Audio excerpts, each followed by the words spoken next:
Gold, trusted gold buyers. మీరు తాకట్టు పెట్టిన బంగారాన్ని విడిపించి ఈ రోజు ఉన్న మార్కెట్ ధరకు కొనబడను.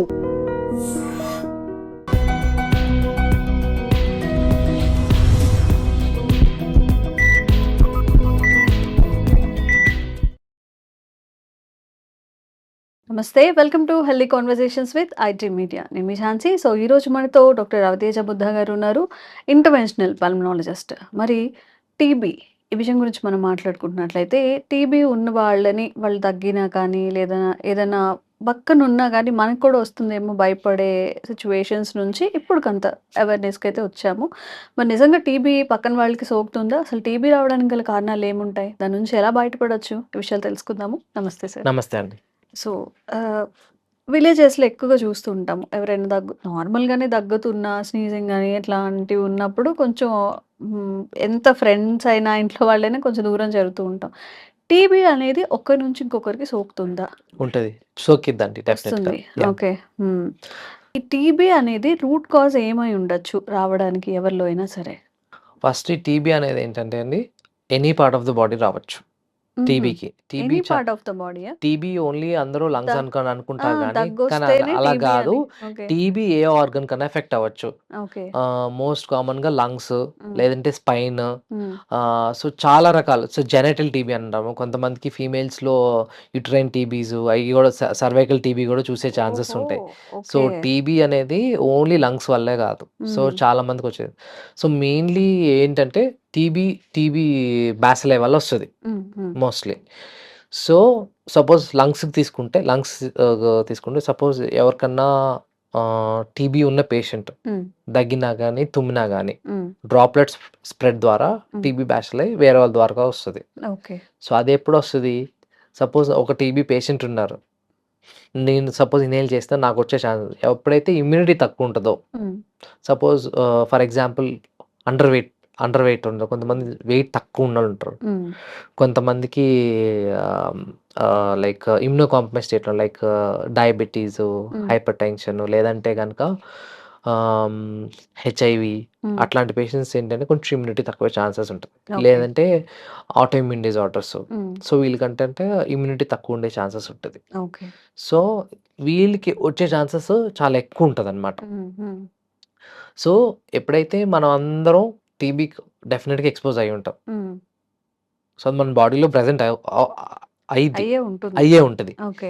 సో అది ఎప్పుడొస్తది? ఎప్పుడైతే మీ ఇమ్యూనిటీ తగ్గిద్దో, కొన్నిసార్లు డ్రాప్లెట్ స్ప్రెడ్ ద్వారానే గాదు, మీ బాడీలో ఉన్న టీబీ ఇన్ఫెక్షన్ రీయాక్టివేట్ అయ్యే ఛాన్సెస్ ఉంటది. ఎప్పుడైతే ఇమ్యూనిటీ తగ్గిద్దో. అచ్చా! ఓకే. సో ఆ టీబీ అనేది ఏంటంటే డ్రాప్లెట్ స్ప్రెడ్ ద్వారా మోస్ట్‌లీ వచ్చే ఛాన్సెస్ ఉంటది. సో మోస్ట్ కామన్ మనం చూస్తా ఉందంటే కొన్ని చిన్న పిల్లలకి, లేదంటే వయసు పైబడిన సో పెద్దవాళ్ళకి గూడా ఏంటంటే వాళ్ళకి ఇమ్యూనిటీ తక్కువ ఉంటది కాబట్టి వాళ్ళకొచ్చే ఛాన్సెస్ ఉంటది. సో ఈ డ్రాప్లెట్స్ స్ప్రెడ్ ద్వారా ఎలాగొస్తదంటే ఓన్లీ లంగ్స్ టీబీ ఉన్నోళ్ళకి వస్తది. Lung TB droplets. కానీ కొంతమందికి పాట్స్ పైన అయన్నీ ఉన్నోళ్ళకి ఏంటంటే ఇందాక చెప్పినట్టు ఆటో ఇమ్యూన్ లైక్ ఎప్పుడైతే ఇమ్యూనిటీ తక్కువ ఉంటదో ఆ రీఇన్ఫెక్షన్ గానీ, ఆ టీబీ రీయాక్టివేట్ అయ్యే ఛాన్స్ ఉండదు. ఓకే. సో దానివల్ల టీబీ వచ్చే ఛాన్సెస్ ఉంటదనమాట. ఓకే.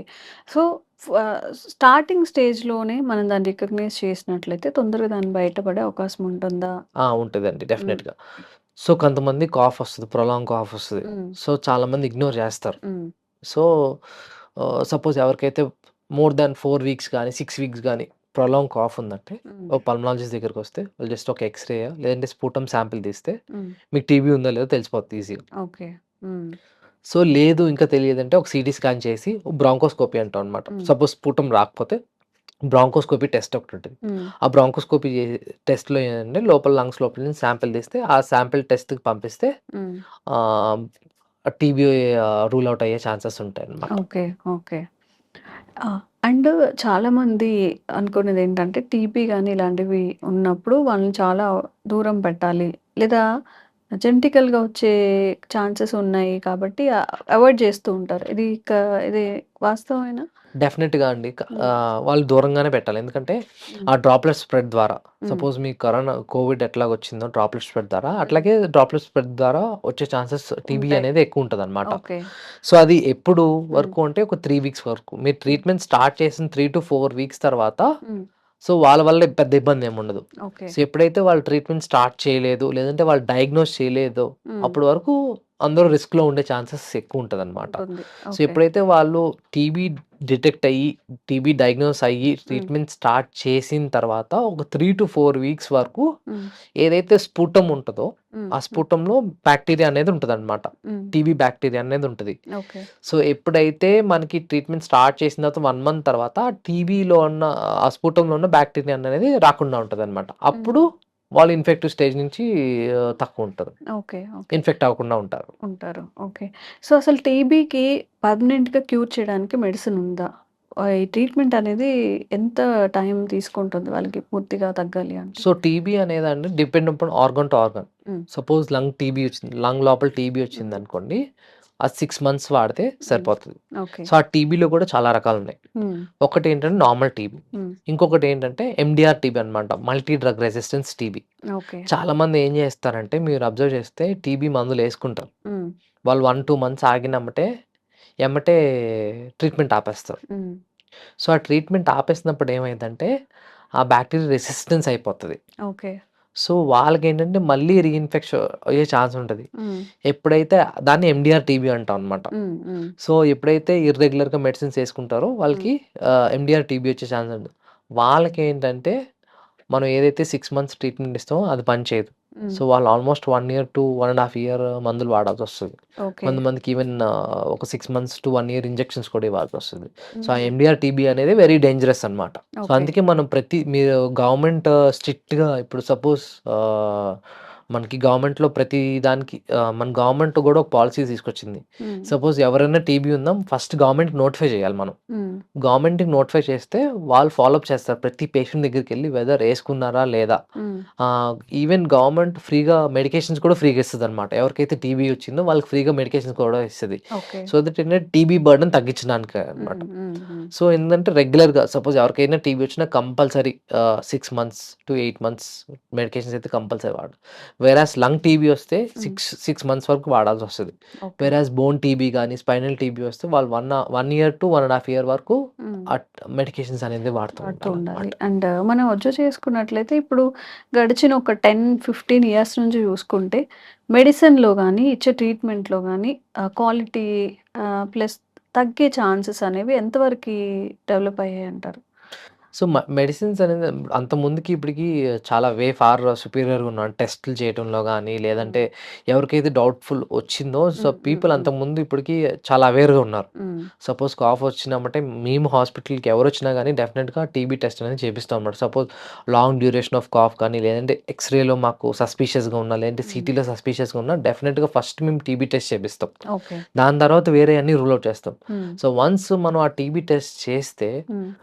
మనం సేఫ్‌గా ఉంటాం. సొసైటీ కూడా సేఫ్‌గా ఉంటది. ఆ టీబీని స్ప్రెడ్ చేయకుండా ఉండడానికనమాట. ఓకే. సో ఆ లేటెస్ట్ టెస్ట్ వల్ల ఏంటంటే మనకి ఏమన్నా రెసిస్టెన్స్ సో ఎండీఆర్ టీబీ ఏదైతే ఉందో అంతకుముందు ఏంటంటే ఓన్లీ టీబీ పాజిటివా లేదో తెలిసేది గానీ అదే గానీ ఎండీఆర్ టీబీ ఉందో లేదో తెలిసేది కాదు. హ్మ్. సో అందుకే మనకి లేటెస్ట్ టెస్ట్‌లన్నీ తెలుసు. సో దానివల్ల ఎండీఆర్ టీబీ ఉన్నా కూడా అంతా తెలిసిపోతది. ఓకే. ఓకే. యాహ్!